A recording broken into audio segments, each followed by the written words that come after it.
नमस्कार साथियों, स्वागत है आपका अपने यूट्यूब चैनल विद्या संचार क्लासेस पे। हम लोग यूपी ट्रिपल एससी में इतिहास का पीवाईक्यू देख रहे थे और मध्यकालीन इतिहास को हम लोग देख रहे थे उसमें से। तो आइए देखते हैं, हम लोगों ने 225 क्वेश्चन तक देख लिया था। आगे 226 क्वेश्चन से देखते हैं। मध्यकालीन स्थापत्य एवं चित्रकला। विजय स्तंभ कहाँ स्थित है? तो विजय स्तंभ कहाँ स्थित है? चित्तौड़गढ़ में। कहाँ है? चित्तौड़गढ़ में। व्याख्या देखते हैं। मेवाड़ के राजा राणा कुंभा ने राजस्थान के चित्तौड़गढ़ में विजय स्तंभ का निर्माण करवाया था। इसका निर्माण मालवा और गुजरात की संयुक्त सेनाओं द्वारा पर अपनी याद में बनवाया गया था।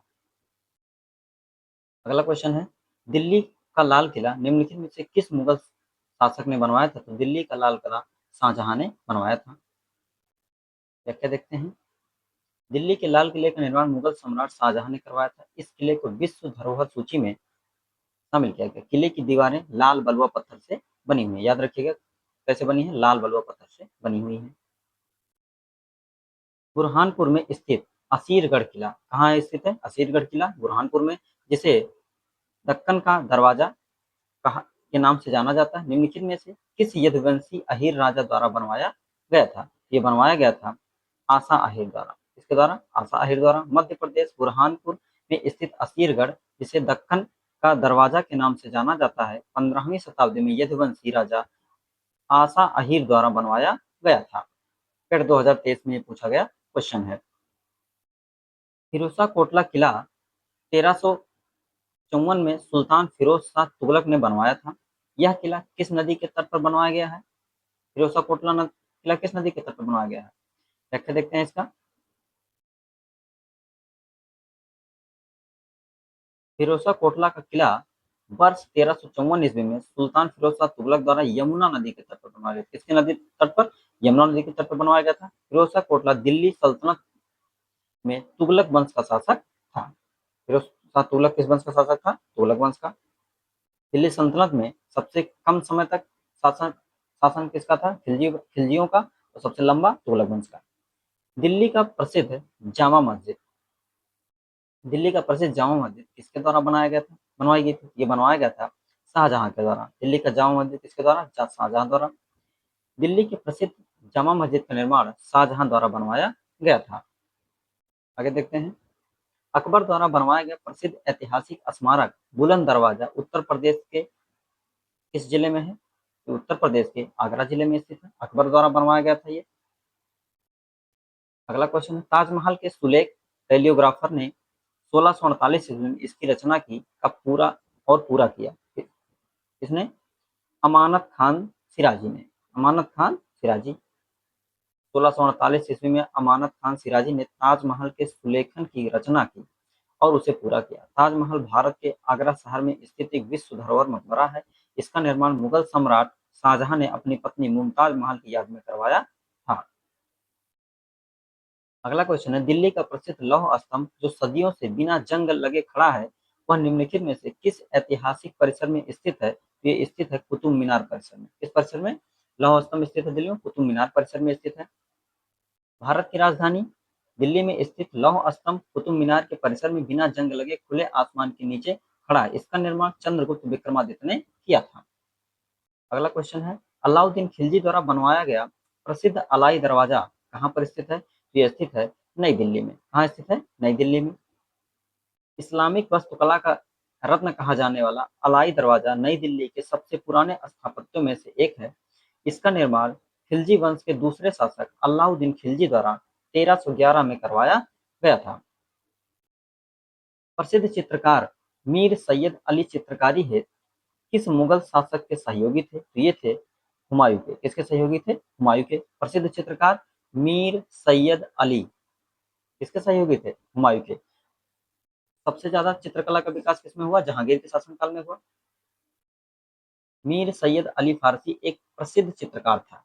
जब हुमायूं निर्वासन का जीवन व्यतीत कर रहा था, तब उसकी मुलाकात वहां के दो प्रसिद्ध चित्रकार मीर सैयद अली तथा ख्वाजा अब्दुल समद से हुई। हुमायूं इन दोनों से प्रभावित होकर इनको अपने सहयोगी बना लिया।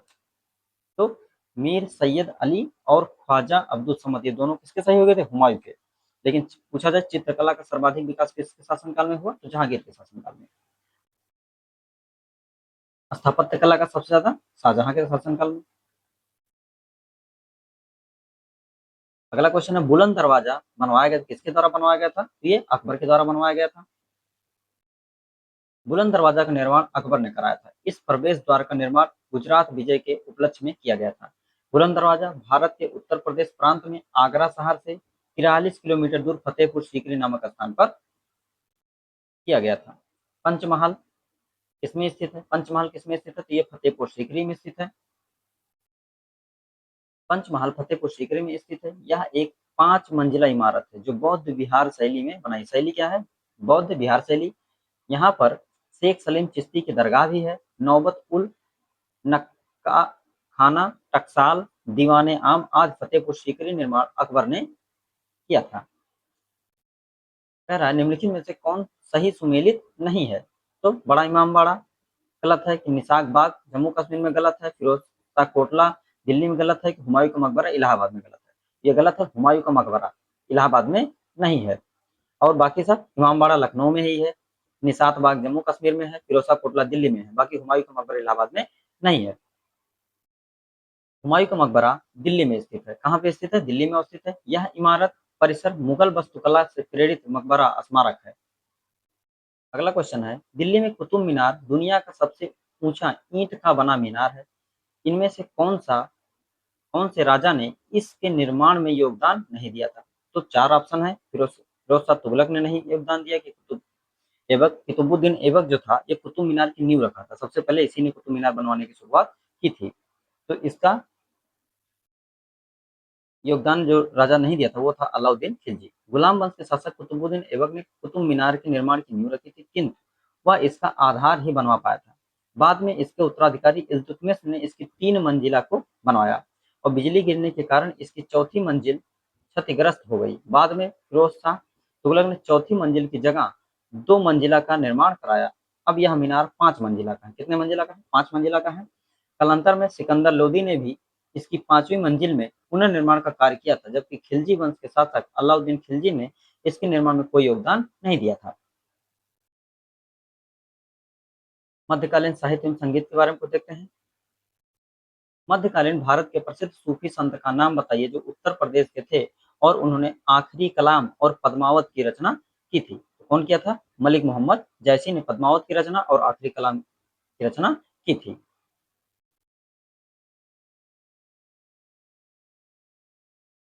व्याख्या देखते हैं। मलिक मोहम्मद जायसी अमेठी के निकट जायस के रहने वाले थे। जायसी सूफी प्रेम मार्गी शाखा के सर्वश्रेष्ठ कवि माने जाते हैं। इनकी पद्मावत रचना प्रेमाख्यान परंपरा का सर्वश्रेष्ठ प्रबंधन है। जायसी की प्रमुख रचनाएं पद्मावत, अखरावट, आखिरी कलाम है।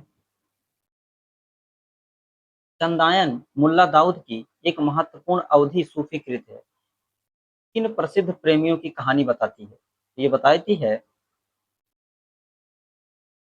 लोरिक और चंदा की। ये अभी वीडियो एग्जाम 2023 का जो हुआ था उसमें पूछा गया था। चंदायन मुल्ला दाऊद द्वारा रचित एक महत्वपूर्ण अवधी सूफी कृत है जो लोरिक और चंदा की प्रेम कथा पर आधारित है। यह अवधी भाषा में रचित प्रथम सूफी प्रेमाख्यान काव्य है। अकबरनामा का खंड अकबर के प्रशासन, घर, सेना, राजस्व और उसके साम्राज्य के भूगोल से संबंधित है, जिसे आईने अकबरी के नाम से जाना जाता है। तो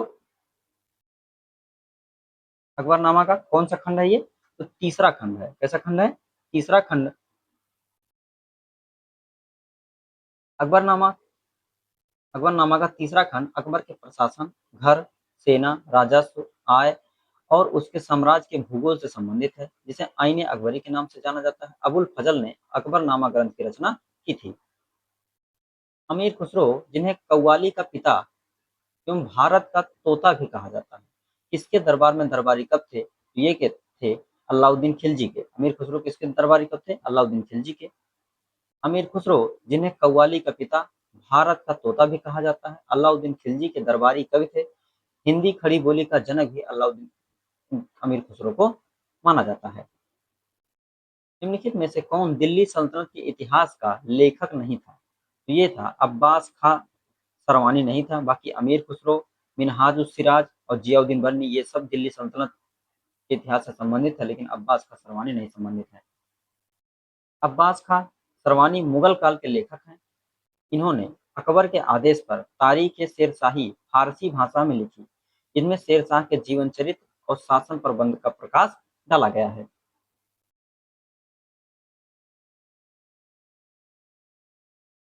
देखते देखते हैं अमीर खुसरो सल्तनत काल के थे। इन्होंने किरण उस सादेन, मिफ्ताक उल फुतूह, खजाइन उल फुतूह, आशिका, नूर ए सिपिर, तुगलकनामा, एजाज एक खुसरवी की रचना की थी। मिनहाज उस सिराज सल्तनत काल से फारसी भाषा में तबकात ए नासरी लिखी थी। जियाउद्दीन बर्नी सल्तनत काल में फारसी भाषा में तारीख ए फिरोज शाही फतवा ए जहांदारी लिखी थी। आईने अकबरी किसने लिखा? आईने अकबरी अबुल फजल ने लिखा है। आईने अकबरी अबुल फजल द्वारा रचित अकबरनामा का ही एक भाग है। अबुल फजल मुगल बादशाह अकबर के दरबार में रहते थे। बीरबल, फैजी और मुल्ला दो प्याजा भी अकबर के दरबारी थे। ये सभी अकबर के नौरत्नों में से थे। गोस्वामी तुलसीदास द्वारा लिखे गए रामचरितमानस का सबसे लंबा कांड कौन सा है? तो सबसे लंबा कांड कौन सा है? बालकांड है। रामचरितमानस में 7 अध्याय कांड हैं। गोस्वामी तुलसीदास द्वारा लिखे गए इसमें सबसे लंबा अध्याय बालकांड है। इसमें कुल 361 दोहे हैं, जबकि किष्किंधा कांड रामचरितमानस का सबसे छोटा कांड है। छोटा बड़ा याद रखिएगा, रामचरित सबसे बड़ा बालकांड और सबसे छोटा किष्किंधा कांड। कुल कितने कांड हैं? 7 अध्याय हैं या 7 कांड हैं। निम्नलिखित में से कौन सा सुमेलित नहीं है? इसमें जो है बाबरनामा बाबर से संबंधित है, सुमेलित है। शाहजहांनामा मोहम्मद ताहिर से संबंधित है। हुमायूंनामा हुमायूं से संबंधित। तुजुक ए जहांगीरी जहांगीर से संबंधित है, लेकिन हुमायूंनामा हुमायूं ने नहीं लिखा था। व्याख्या देखते हैं तो यही गलत है, बाकी और सब सही है। बाबरनामा बाबर ने लिखा। शाहजहांनामा मोहम्मद ताहिर इनायत खान ने लिखा। हुमायूंनामा गुलबदन बेगम ने लिखा। तुजुक ए जहांगीरी जहांगीर ने लिखा। ये हुमायूंनामा जो है गुलबदन बेगम ने लिखा। कई बार एग्जाम में पूछा गया है। बाकी चारों याद रखिएगा, कोई भी आपके एग्जाम में आ सकता है। हुमायूंनामा के लेखक कौन थे? हुमायूंनामा के लेखक गुलबदन बेगम थे।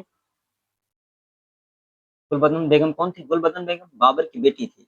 उसे अपने सौतेले भाई हुमायूं के जीवन चित्रण हुमायूंनामा की लेखिका के रूप में जाना जाता है। गुलबदन बेगम ने हुमायूंनामा की रचना अकबर के अनुरोध पर की थी। अकबरनामा के प्रसिद्ध लेखक कौन थे? तो अकबरनामा के प्रसिद्ध लेखक कौन थे? अकबरनामा के प्रसिद्ध लेखक अबुल फजल थे।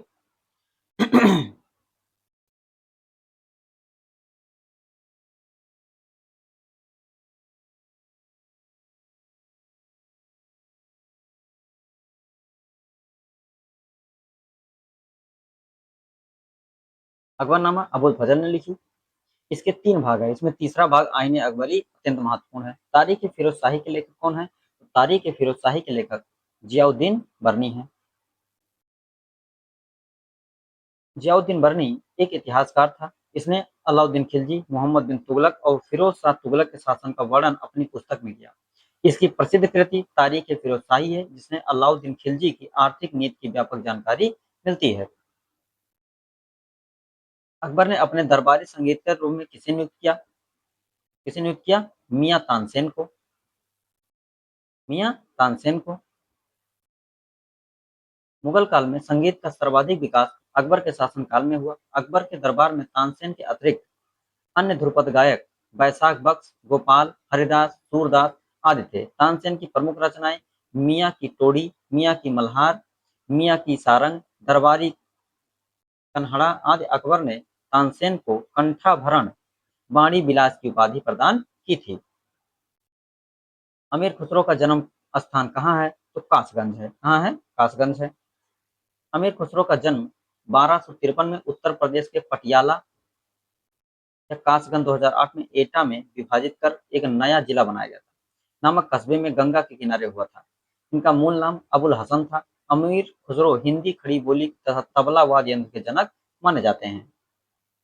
किस संत को रामायण के रचयिता वाल्मीकि का अवतार माना जाता है? तो गोस्वामी तुलसीदास को। वाल्मीकि ने संस्कृत में एक महाकाव्य की रचना की थी जो रामायण के नाम से प्रसिद्ध है। गोस्वामी तुलसीदास जी को वाल्मीकि का अवतार माना जाता है। गोस्वामी तुलसीदास संस्कृत के विद्वान, हिंदी के सर्वश्रेष्ठ कवि माने जाते हैं। श्री रामचरितमानस, विनय पत्रिका, दोहावली, कवितावली तुलसीदास की प्रमुख रचनाएं हैं। ये मध्यकालीन इतिहास से संबंधित कुछ क्वेश्चन थे। मध्यकालीन इतिहास जो पीवाईक्यू था वो खत्म हो चुका है। अब अगले क्लास से हम आधुनिक भारत को देखेंगे, आधुनिक इतिहास को देखेंगे। तो आशा करता हूँ वीडियो आप लोगों को पसंद आई होगी। चैनल पर नए हैं तो लाइक कर दीजिए, सब्सक्राइब कर दीजिए और शेयर कर दीजिए। जितने भी लेखपाल की तैयारी करने वाले हैं या आने वाले यूपी ट्रिपल एससी से जो भी एग्जाम होंगे उन सभी के लिए वीडियो इंपॉर्टेंट है। धन्यवाद।